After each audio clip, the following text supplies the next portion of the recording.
Jai Shri Ram. So today we start with Canto 47. The citizens that had followed Shri Ram in his journey to the forest woke up to find Shri Ram and his party gone and begin to reproach themselves. Overcome with grief, they hunt up the tracks of his chariot, but unable to find them, they helplessly return to Ayodhya in utter despondency. The night having ended in dawn, the aforesaid citizens, who were stunned with grief, became unconscious, as it were. Made miserable by tears born of grief and full of agony, they could not catch even a glimpse of Sri Ram, though casting their eyes all round. Their faces withered through despondency, deprived as they were of Sri Ram, who was full of wisdom and therefore nonplussed. The citizens, even though they were wise, uttered plaintive words as follows: Who indeed be to that slumber rendered unconscious by which we could not perceive today Sri Ram, who is distinguished by a broad chest and mighty arms? Sorry. How did that mighty armed Sri Ram, whose actions, as is well known, are never ineffectual, leave for other lands in the garb of an ascetic, abandoning us, his devoted subjects? How did that jewel among the Raghus, who ever protected us as a father does his own children, proceed to the forest, abandoning us? Let us meet at our end at this very place by fasting, or definitely set out on the grand journey to the north with a resolve to die. For what purpose can life be good for us, deprived as we are of Sri Ram? Or there are any number of big logs of dry wood here lighting a funeral pile. Let us all enter the fire together. Shall we break the news when asked by those left behind in Ayodhya that Sri Ram, a scion of Raghu, of mighty arms, who is free from jealousy and speaks kindly to all, has been conveyed to the forest by us? How can such words be uttered by us? Seeing us back without Sri Ram, that city of Ayodhya will surely assume a wretched and cheerless aspect, with its women folk, children, and elderly people. How shall we, who went out with that high-souled hero for good, can behold that city again without him? Holding up their arms, the above-mentioned men, who were stricken with agony like cows of excellent breed, bereft of their calf, lamented in various ways as above. Then, proceeding to some distance along the tracks left by Sri Ram's chariot for some moments, they were overwhelmed with great despondency, the tracks having disappeared immediately afterwards due to the chariot having returned by another route. The high-minded citizens eventually returned to Ayodhya along the tracks left by the chariot while leaving Ayodhya, saying, "How is it that the tracks have disappeared so soon? What shall we do? We are doomed by Providence." Depressed in spirits, they all then returned by the same route along which they had come to the city of Ayodhya, where all good people were feeling distressed. Nay, seeing the city which presented a sorry spectacle, they shed tears in profusion, through their eyes tormented with grief, their mind distracted through cheerlessness. Bereft of Sri Ram, the aforesaid city of Ayodhya did not look any more charming than a river whose snakes have been uprooted by its deep pool by Garuda. Those bewildered men beheld the city joyless like the firmament, bereft of the moon, and an ocean without water. Entering their dwellings full of abundant riches, and with difficulty, the citizens could not distinguish between their own people and others, though casting their eyes all round, stricken as they were with sorrow, their joy having altogether disappeared for good. Now we come to Canto 48. Thus ends Canto 47 in AYODHYAKAND of the glorious Ramayan of Valmiki, the work of a rishi and the oldest epic. I'm very sorry. Now we come to Canto 48. Told of Sri Ram's departure for the forest by the citizens who had gone out with Sri Ram and returned, unable as they were to find out the tracks of his chariot, their wives reproach Kaikai and break into lamentations. The life of those citizens who had returned dejected and dispirited in this way, even after meeting Sri Ram, and felt sore afflicted, full of grief as they were, and seized with a longing to give up the ghost, their eyes, overflowing with tears, became extinct as it were. Reaching each of his own abode, and surrounded by their sons and wife, all shed tears, their face being covered with them.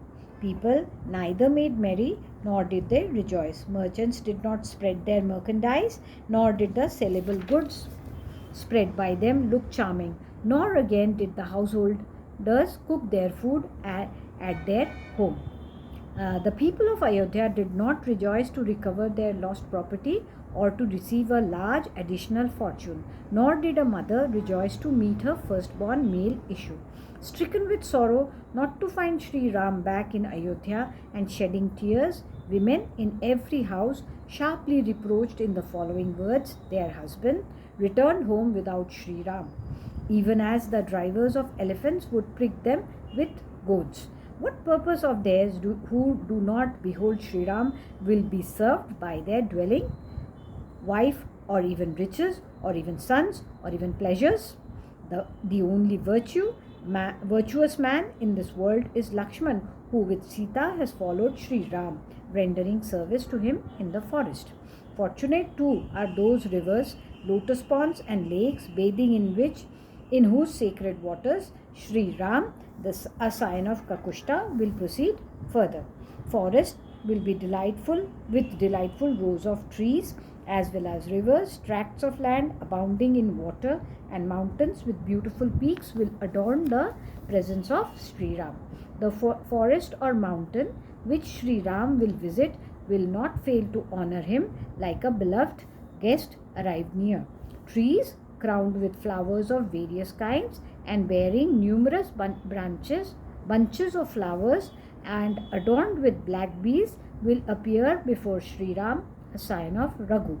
Out of regard, mountains will display before Sri Ram as he visits them excellent blossoms and fruits too, even out of season, bringing to light picturesque cascades of various kinds. Mountains will further release crystal clear water. Trees standing on mountain tops will afford delight to Sri Ram, and there is no cause for fear where Sri Ram is, nor is there any occasion for humiliation. That heroic and mighty armed son of Dashrath will surely come to our view not far from the place. Let us once more follow Sri Ram, a sign of Raghu. The shelter of the feet of such a high-souled master as Sri Ram is our only joy. In fact, he is the protector of us all. He is our goal. He is our supreme asylum. We shall attend on Sita while you shall serve Sri Ram. In so many words did the citizen's wife, stricken with agony, address their husbands. Sri Ram, a sign of Raghu, they continued, will satisfy your needs and safeguard your interests in the forest, while Sita will do the same thing with regards to us, the women folk.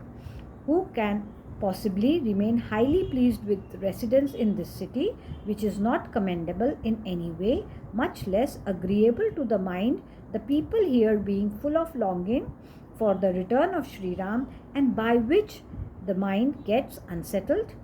If there comes to be the rule of Kaikai, which will not be in consonance with righteousness, and which will be as good as without protector, surely no use will be left for our life, much less for our sons and riches.